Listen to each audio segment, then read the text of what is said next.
Tilraunir Mendels eru tilraunir sem Gregor Mendel gerði miðja 19. öld og urðu í raun byrjunin á því sem við kallum erfðafræði í dag.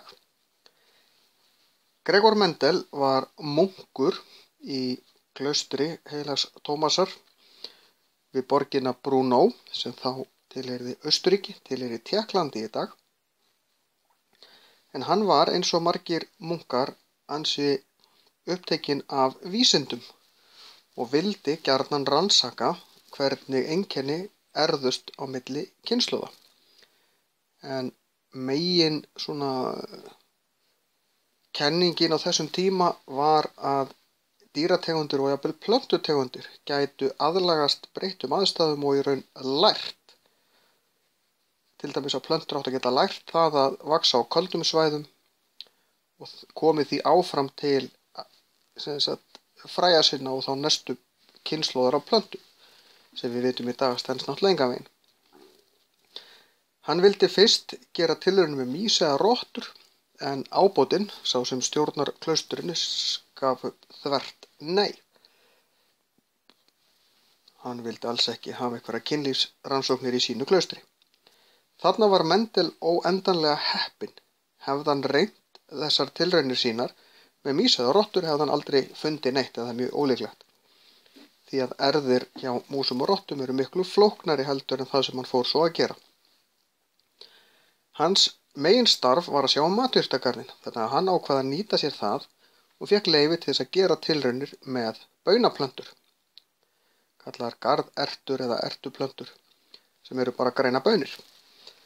Hann skoðaði marga eiginleika, liti á blómum, liti á baunum, lögun á baunabelgjum, hvort að plönturnar voru í hærri kantinum eða lægri kantinum og það vill svo skemmtilega til að þetta er sennilega eina plöntutegundin í heiminum, eða svona því sem næst, sem þið hentaði eins vel í það sem hann var að gera því þetta eru erfðirnar einstaklega einfaldar. Hann skoðaði sem dæmi að planta sem var með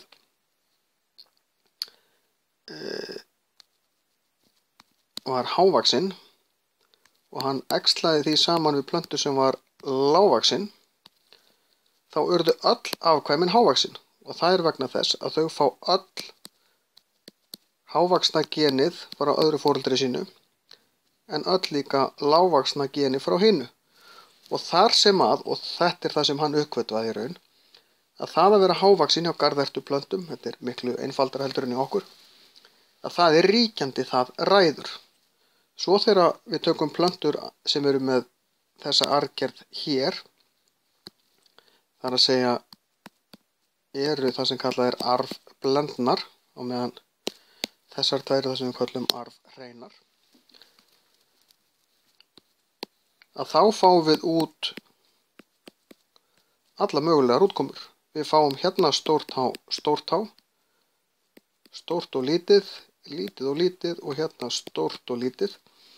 Þannig að hér eru 3/4 af afkvæmunum í raun hávaxin en bara 1/4 lágvaxin.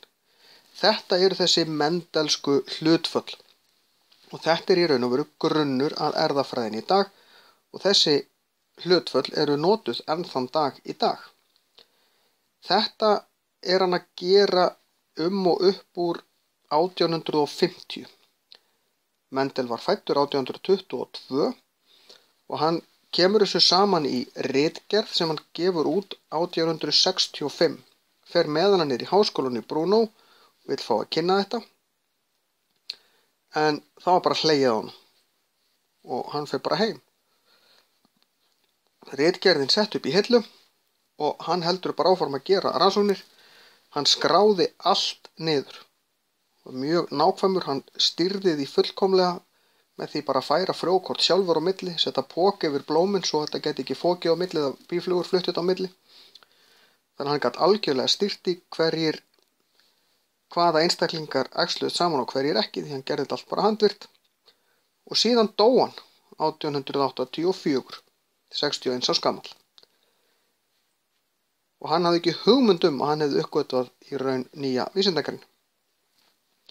það er ekki fyrir en rúmum 15 árum seinna, á 1900 eða 1901, sem að 2 hópar vísindamanna eru farnir að svona gera ekki sambærilega rannsóknir, svona farnir að nálgast svipaða niðurstöðu, að þá finnst ritgerðin hans og þá sjá menn bara býtu, hvað eru við að gera? Það eru 35 ár síðan þetta var bara allt saman uppgötvað. Og þá fær hann svolítið uppreisn æru og er í dag álitinn einn merkasti vísindamaður erfðafræðinnar og sá sem að í raun uppgötvaði hlutföllin og grunnlögmálin í þessu öllu saman. Vissulega vitum við fullt sem að Mendel vissi ekki í dag og getum skoðað miklu meira með betri tækjum, en hann hafði ótrúlega góðan grunnskilning á þessu hvernig þetta virkar, þó hann sæi eiginlega ekkert af þessu því að hann hafði ekki mjög góðar smásjár.